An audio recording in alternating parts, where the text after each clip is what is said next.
कहते हैं जहाँ चाहा है वहाँ रहा है। जिसके अंदर लगन है वह कुछ भी प्राप्त कर सकता है। आपने महान वैज्ञानिक अल्बर्ट आइंस्टीन का नाम सुना होगा। वह बहुत बड़े वैज्ञानिक हुए। उनके पास अक्सर स्टूडेंट आते थे और अपने सवाल रखते थे और उनका वह हेल्प करते थे, उनकी मदद करते थे। कोई भी सवाल आकर पूछे उनका वह स्वागत करते थे और उनको उनके सवालों का जवाब देते थे।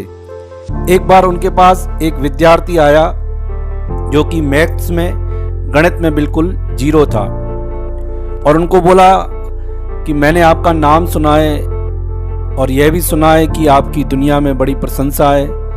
मैं अपने कुछ सवाल लेकर आया हूँ और आपसे पूछना चाहता हूँ कि कैसे मैं इस तरफ आगे बढ़ूँ। मैं गणित में बिल्कुल जीरो हूँ। मैं हमेशा, लोग मेरी मजाक उड़ाते हैं स्टूडेंट, मैं हमेशा फेल होता हूँ। तो अल्बर्ट आइंस्टीन ने अपने जीवन की घटना बताई उसको।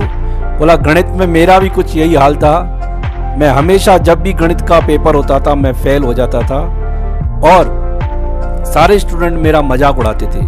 फिर एक दिन मैं एकांत में बैठकर ये सोचने लगा, आखिर ऐसा क्या है उन सवालों में जिनका मैं जवाब नहीं दे पाता हूँ। सारे बच्चे पास हो जाते हैं, मैं ही गणित में क्यों फेल हो जाता हूँ। और फिर दिन रात मैंने ये सोच लिया कि अब कुछ भी हो जाए मैं इस गणित में बिल्कुल पारंगत प्राप्त करूंगा और 1 नंबर आऊंगा। लगन से काफ़ी टाइम मैंने पूरा का पूरा टाइम मैं गणित में देने लगा। पूरा का समय जितना था फेल होता था, फिर टाइम देता था धीरे धीरे करके।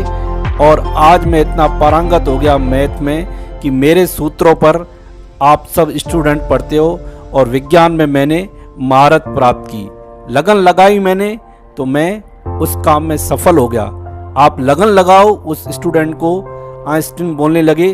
आप पक्की लगन लगाओ तो आप भी वह प्राप्त कर पाओगे जो मैंने प्राप्त किया। भौतिक साधन मत देखो कि संसार के साधन मिले फिर मैं लगन लगाऊं।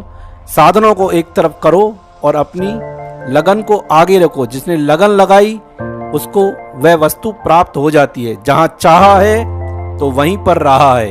यह तो हुई व्यवहारिक बात। एक बार एक संत एक वृक्ष के नीचे बैठकर और भजन कर रहे थे। वहीं से नारद मुनि निकले और नारद मुनि को देखकर उन्होंने प्रणाम किया और नारद मुनि से कहा कि आप तो भगवान से मिलते रहते हैं, भगवान से पूछिए कि कब मुझे दर्शन देंगे। बोला ठीक है, मैं तुम्हारा सवाल भगवान के आगे रखूंगा। और नारद मुनि गए भगवान के पास वैकुंठ में। भगवान को कहा कि एक संत ने मेरे से सवाल किया है कि मुझे तुम कब प्राप्त होगे। तो भगवान ने कहा कि जिस वृक्ष के नीचे वो बैठकर भजन कर रहा है उस वृक्ष में जितने पत्ते हैं उन पत्तों के गिर जाने पर, समाप्त हो जाने पर बिल्कुल वो पेड़ बिल्कुल गंजा हो जाएगा, बिल्कुल एक भी पत्ता नहीं रहेगा, तब मैं उसको दर्शन दूंगा। और वह पेड़ था पीपल का पेड़, बहुत बड़ा। और जब नारद मुनि को ये कहा तो नारद मुनि ने भगवान को कहा ऐसा तो कभी होगा नहीं। तो बोला आप बस जाकर उसके सवाल का जवाब दीजिए, आप जाइए। और उसके बाद नारद मुनि फिर उस संत से मिले और संत को कहा कि तुम्हें भगवान ने जवाब दिया है कि जब ये वृक्ष के सारे पत्ते झड़ जाएंगे तब मैं तुम्हें दर्शन दूंगा। यह सुनकर वह संत नाचने लगा, खुश होने लगा, नारद जी के पैर पड़ने लगा। नारद जी ने समझा यह सुनकर पागल हो गया है। उस नारद जी ने उनको पकड़ा। बोला क्या हुआ। बोला भगवान ने कम से कम यह तो बताया कि ये सारे पत्ते झड़ जाएंगे और उसके बाद मैं तुम्हें दर्शन दूंगा। मैं अपनी लगन से भजन करता रहूं, लगन से लगा रहूं, आज नहीं कल भगवान मुझे जरूर मिलेंगे।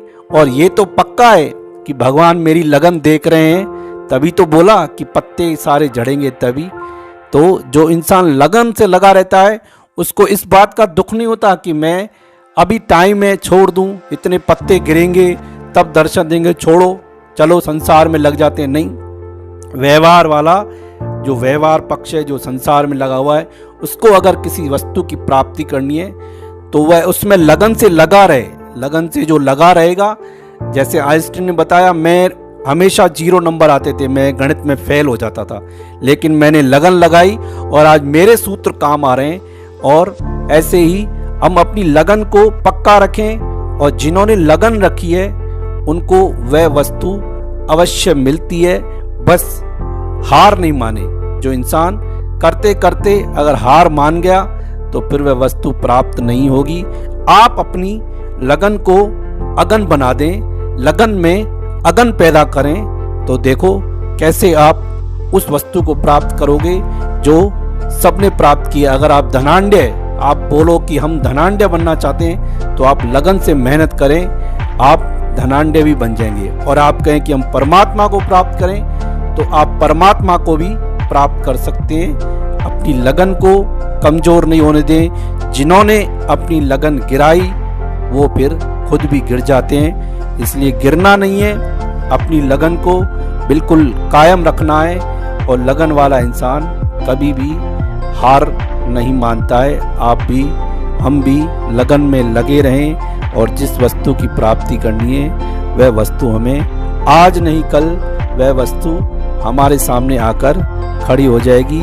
बस अपनी लगन में अगन पैदा कर दो।